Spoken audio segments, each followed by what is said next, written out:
অনুশীলনী ১ ৯-এর গ নাম্বার প্রমাণ করো যে √10 একটি অমূলদ সংখ্যা।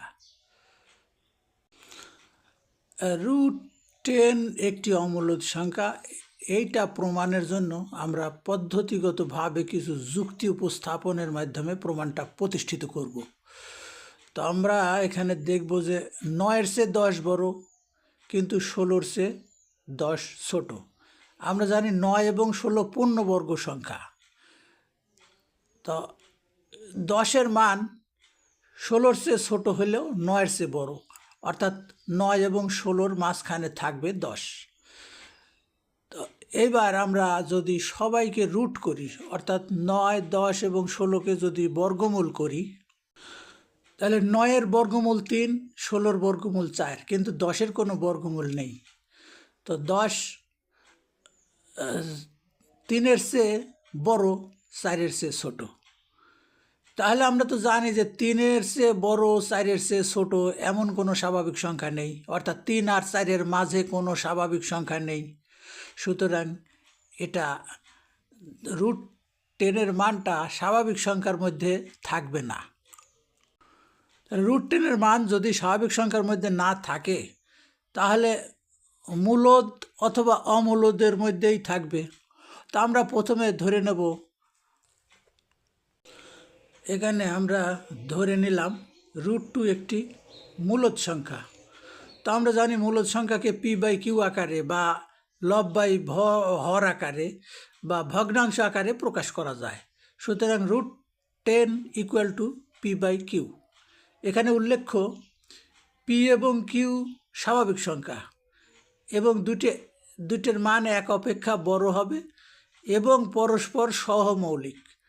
তো সহমৌলিক আমরা তো জানি যে সহমৌলিক মানেই যে দুইটি সংখ্যার মধ্যে সাধারণ গুণনীয়ক থাকে না, কাটাকাটি করা যায় না, ভাগ করা যায় না, এই ধরনের সংখ্যাকে আমরা বলি হলো সহমৌলিক। তো এখন p/q যদি সহমৌলিক হয়, তাহলে এরা সবসময় ভগ্নাংশ আকারে থাকবে, কখনোই স্বাভাবিক সংখ্যা এদের ভাগফল থেকে পাওয়া যাবে না। এখানে সহমৌলিক কথাটি একটু পরিষ্কার ধারণা দেওয়ার জন্য আমরা ৯ এবং ১৪ ব্যবহার করব। ৯-এর গুণনীয়কগুলি আমরা জানি ১, ৩ এবং ৯। ১৪-এর যে গুণনীয়ক আছে ১, ২, ৭ এবং ১৪। তাহলে ৯ এবং ১৪-এর গুণনীয়কগুলির মধ্যে এক ভিন্ন কোনো সাধারণ গুণনীয়ক নাই, অর্থাৎ কমন কোনো গুণনীয়ক নেই। সুতরাং ৯ আর ১৪ এরা কখনোই কাটাকাটি করা যাবে না, বা এদের ভাগ করেও একটা স্বাভাবিক সংখ্যা ভাগফল পাওয়া যাবে না। অর্থাৎ এরা সবসময়ই p/q ৯/১৪ সবসময়ই ভগ্নাংশ আকারে থাকবে, হয় সাধারণ ভগ্নাংশ, না হলে দশমিক ভগ্নাংশ। এবার আমরা মূল অঙ্কে ফিরে যাই। বাম পাশে √10-কে বর্গ করলাম, ডান পাশে p/q-কেও বর্গ করলাম। যেহেতু বর্গ করলে রুট আর থাকে না, বা একদিকে হবে ১০ আর একদিকে হবে p²/q। এবার উভয় পক্ষকে যদি q দ্বারা গুণ করি, বাম পাশে 10q এবং ডান পাশে p²/q। তো আমরা জানি q একটি স্বাভাবিক সংখ্যা, ১০ও একটি স্বাভাবিক সংখ্যা। তাহলে স্বাভাবিক সংখ্যা দুইটি যদি গুণন করা যায়, তার গুণনফল স্বাভাবিক সংখ্যাই হবে, অর্থাৎ ১০ × q গুণফল একটি স্বাভাবিক সংখ্যা। অপরদিকে ডান পাশে p²/q। তো আমরা জানি আমাদের ধরে নেওয়া অনুসারে p এবং q পরস্পর সহমৌলিক, স্বাভাবিক সংখ্যা কিন্তু সহমৌলিক। তো সহমৌলিক যদি হয়, তাহলে ভাগ করা যাবে না, কোনো ভাগফল হবে না, ভগ্নাংশ আকারেই থেকে যাবে, হয় দশমিক ভগ্নাংশ আর না হলে সাধারণ ভগ্নাংশ। তাহলে পরিস্থিতিটা কেমন দাঁড়ালো? বাম পাশে স্বাভাবিক সংখ্যা আর ডান পাশে ভগ্নাংশ সংখ্যা। তো স্বাভাবিক সংখ্যা আর ভগ্নাংশ সংখ্যা তো কখনোই সমান হতে পারে না। সুতরাং √10-কে p/q আকৃতিতে প্রকাশ করা যাবে না। তাহলে তার মানে √10 মূলদ সংখ্যা নয়। তাহলে √10 যদি মূলদ সংখ্যা না হয় তাহলে √10, আগেই তো আমরা বলেছি √10 স্বাভাবিক সংখ্যা নয়, মূলদ সংখ্যাও নয়। তাহলে √10 কী হবে? √10 অবশ্যই অমূলদ সংখ্যা হবে।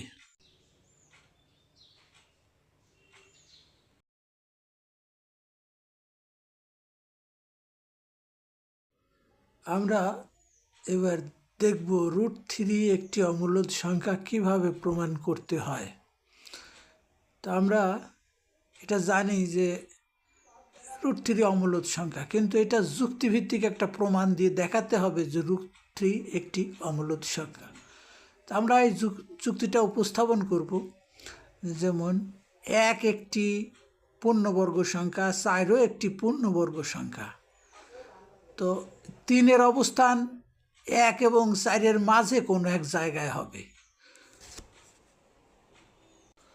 অর্থাৎ আমরা এই চিহ্ন দ্বারা বোঝাতে পারি, গাণিতিক চিহ্ন, 1-এর চেয়ে 3 বড় আর 3-এর চেয়ে 4 বড়। তার মানে 3-এর অবস্থান 1 এবং 4-এর মাঝে।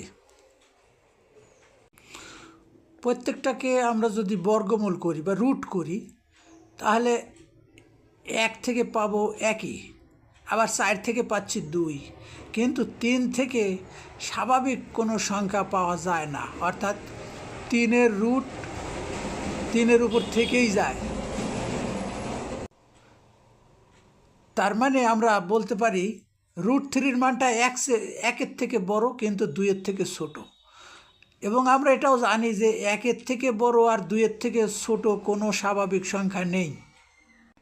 স্বাভাবিক সংখ্যা যদি না থাকে তাহলে 1 এবং 2-এর মাঝে মূলদ এবং অমূলদ সংখ্যা থাকতে পারে। তো আমরা প্রথমেই ধরে নেব এটা √3 একটি মূলদ সংখ্যা। √3 যদি মূলদ সংখ্যা হয় তাহলে p/q আকারে বা লব বাই হর আকারে লেখা যাবে। তো এখানে শর্ত হলো p/q স্বাভাবিক সংখ্যা এবং পরস্পর সহমৌলিক, এবং পির মান কিউ অপেক্ষা বড়, পির মান 1 অপেক্ষা বড়, কিউ এর মানও 1 অপেক্ষা বড় হতে হবে। এখানে পরস্পর সহমৌলিক সংখ্যা সম্পর্কে একটু ধারণা দেওয়া প্রয়োজন। সেই ক্ষেত্রে আমরা উদাহরণ হিসেবে ব্যবহার করব 8 এবং 9কে। আমরা জানি 8 এবং 9 দুইটি মৌলিক সংখ্যা নয়, কিন্তু সহমৌলিক। কারণ 8-এর মধ্যে যে গুণনীয়কগুলি আছে 1, 2, 4 এবং 8, আবার 9-এর মধ্যে যে গুণনীয়কগুলি 1, 3 এবং 9। তো এই গুণনীয়কগুলির মধ্যে কোনো সাধারণ গুণনীয়ক নেই, অর্থাৎ কোনো কমন নেই। আমরা যদি 8কে p ধরি এবং কিউকে যদি 9 ধরি তাহলে আমাদের p/q সমান 8/9। অর্থাৎ এরা কোনো ভাগ করে কাটাকাটি করা যাবে না বা কোনো স্বাভাবিক সংখ্যাও এখান থেকে পাওয়া যাবে না। এটা সব সময় একটা ভগ্নাংশ আকারেই থাকবে, কারণ এদের মধ্যে কোনো সাধারণ গুণনীয়ক নাই।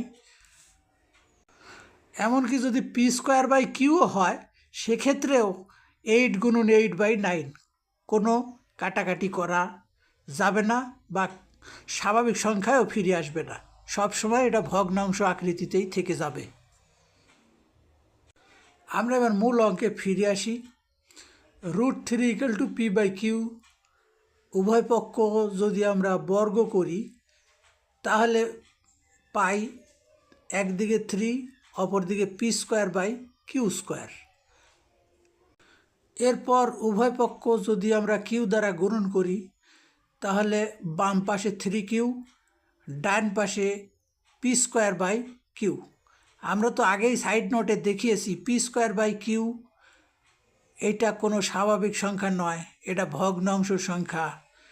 কিন্তু বাম পাশে 3q, 3 তো স্বাভাবিক সংখ্যা, আমাদের পরিচিত সংখ্যা বা জানা সংখ্যা।